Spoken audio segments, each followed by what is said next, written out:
Today, for Devotions with Daniella, we are reading from the second book of Daniella. We shall let the Spirit guide us to...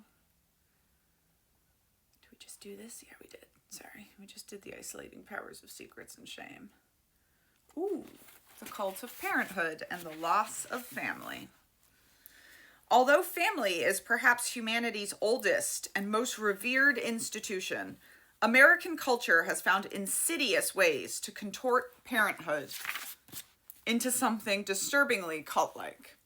American parenthood, let's be honest, it's usually motherhood, is framed less as a role and more as a total identity, a calling that demands devotion and self-erasure. The cultural script insists that good mothers sacrifice everything. Their time, their ambitions, their bodies, even basic self-care. The social demand to be the perfect mom can leave women feeling completely drained, emotionally burned out, and trapped in a cycle of chasing impossible standards. Add to that the systemic lack of real support, whether it's affordable childcare, parental leave, or even just a little grace, and it's no wonder so many moms feel isolated and overwhelmed. It's a relentless balancing act, and the pressure takes a major toll on mental health and well-being. In a Time magazine article titled, "I Lost Myself to Motherhood," Katie Gutierrez says we are suffering a maternal mental health crisis as people with uteri are forced to sacrifice themselves for a role the U.S. deems more important than autonomy, more important than ambition, more important than our own actual lives, and yet will not support at any point.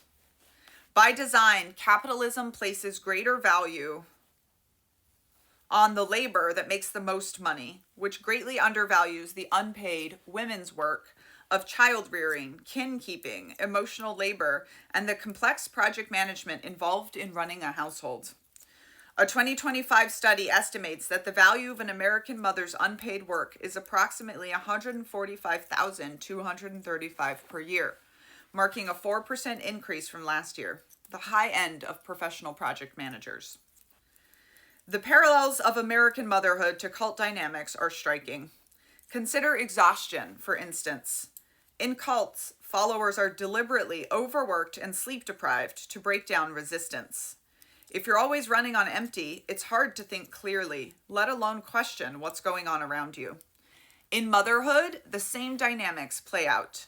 The nonstop demands of parenting, managing a household, and often holding a paid job leave little energy for reflection or resistance.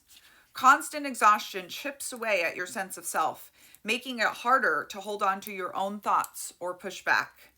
Eventually, you're stuck in a cycle of dependency, too worn out to figure out how to break free. The demands placed on women, whether as moms, caretakers, partners, or professionals, mean we're often more worn out than men. Naomi Wolf captures it perfectly in her book, The Beauty Myth, How Images of Beauty Are Used Against Women. Working women are exhausted, bone tired in a way their male colleagues may not be able to imagine.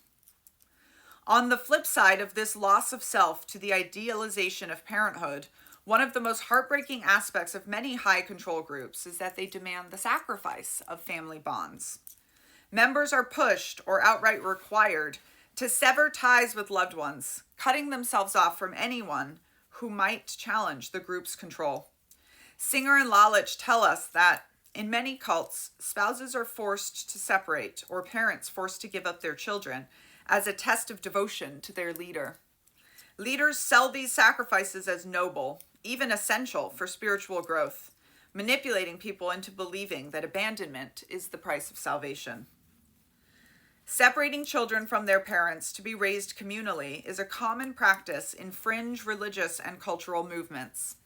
Examples include the addiction rehab community Synanon, Osho Rajanesh's movement, Jim Jones's People's Temple, the 19th century Oneida Commune, yes, that Oneida, and even the early socialist utopias of the kibbutz movement, though communal child-rearing in kibbutzism largely ended by the late 20th century. In the Children of God communes I grew up in, we were separated from our parents and made to sleep together in large rooms with bunks stacked 3 beds high, and permitted to see our parents only 1 hour a day at most. Parents were told to leave their children behind for the group's mission, and children would be sent away to work for weeks at a time. These choices were painted as divine obligation, leaving parents buried in guilt and grief. But their feelings were labeled as selfish or weak. The result? Traumatized children and isolated dependent members trapped in the group with nowhere else to go. The Army has its own version of this, separating soldiers from their families for months or years at a time. Duty comes first, even if it means missing birthdays, graduations, and other moments you can't get back. The strain on families is framed as a noble sacrifice, reinforcing loyalty while pulling people even further from their personal lives. Even the so-called American dream demands significant sacrifices, particularly from parents striving to provide a better future for their children. People uproot their lives, relocate to new cities or countries in search of opportunity, or work grueling hours chasing financial stability. In the process, they miss out on irreplaceable time with their kids. A relentless pursuit of success can eerily mirror the sacrifices demanded by cults and high-control institutions, where devotion to a cause or leader takes precedence over personal relationships. By framing hard work and loyalty to the mission as ultimate values, American capitalism normalizes the idea that financial goals and professional achievement should come before emotional bonds, perpetrating a culture where connection and presence are treated as secondary to productivity and material gain. Culting of America comes out January 20th, and you can pre-order attached here.